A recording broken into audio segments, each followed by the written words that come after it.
नमस्कार, मैं supreme court में हूं, जहां वोटबंदी के खिलाफ हमारी लोकतांत्रिक लड़ाई को आज पहली सफलता मिली। बिहार में जो सुप्रीम कोर्ट का पिटीशंस गई थी वो इस ऑर्डर के खिलाफ थी। चुनाव आयोग ने 24 जून को ये जो गहन पुनरीक्षण का आदेश दिया था, जिसमें कहा था कि सारी सूची नए सिरे से लिखी जाएगी, उसके बारे में आज हम सुप्रीम कोर्ट पहुंचे।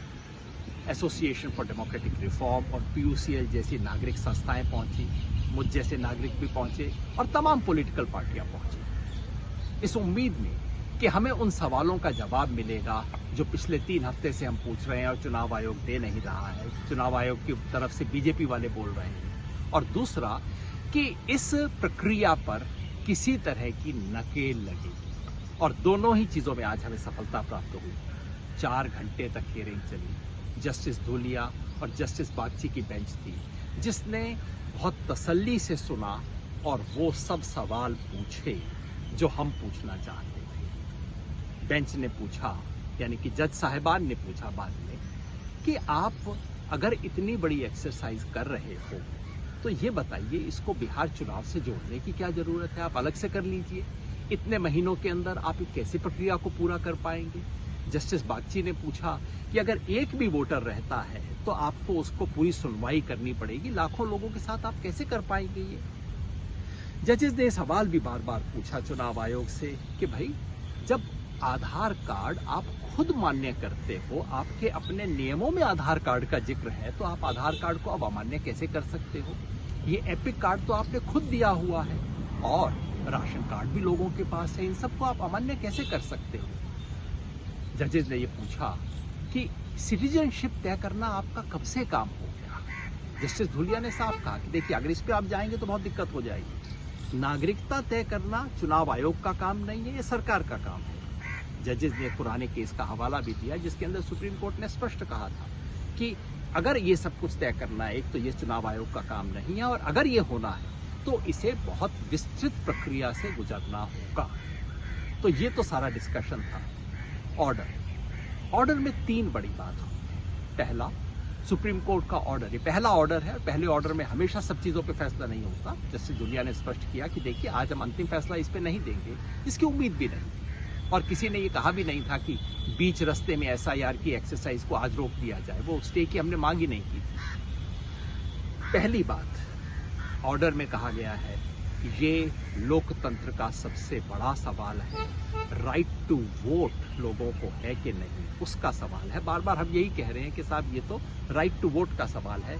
यूनिवर्सल एडल्ट फ्रेंचाइज पे प्रश्न चिन्ह है। सुप्रीम कोर्ट ने इस बात का संज्ञान लिया। दूसरी बात, सुप्रीम कोर्ट ने फैसला किया कि अगला कदम उठाने से पहले उन्हें सुप्रीम कोर्ट के पास वापस आना पड़ेगा। चुनाव आयोग की तरफ से कहा गया कि साहब, अभी आप मत रोकिए।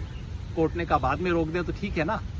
मतलब कोर्ट की एक जो डायरेक्शन है वो स्पष्ट है कि अगला कदम, यानी कि 1 अगस्त को जो electoral roll, draft electoral roll publish करने हैं, उससे पहले चुनाव आयोग को सुप्रीम कोर्ट आना पड़ेगा।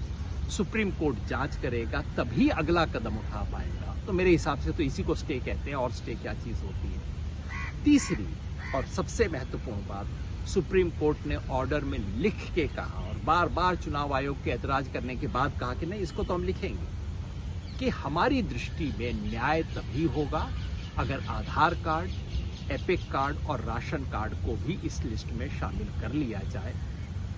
सुझाव के तौर पे लिखा, जैसा सुप्रीम कोर्ट की भाषा होती है, शराफत की भाषा होती है, कि भैया शराफत से बोल रहे हैं, मान जाओ, नहीं तो ऑर्डर पास करना पड़ेगा। बिल्कुल स्पष्ट मुद्रा थी कोर्ट। इसलिए मैं समझता हूं कि आज इस संघर्ष को पहली सफलता मिली है। अभी ये गहन पुनरीक्षण की प्रक्रिया और वोटबंदी की प्रक्रिया रुकी नहीं है, अपेक्षा भी नहीं थी। कोर्ट थोड़ी रोकेगा उसको, अभी बीच रास्ते में कभी नहीं रोका जाता, लेकिन उस पर नकेल कस दी गई है। अब जो होगा सुप्रीम कोर्ट की निगाह के अंदर होगा, और हमें विश्वास करना चाहिए कि इससे वोटबंदी पर, लोगों का वोट का अधिकार छीनने पर अब ब्रेक लगेगी।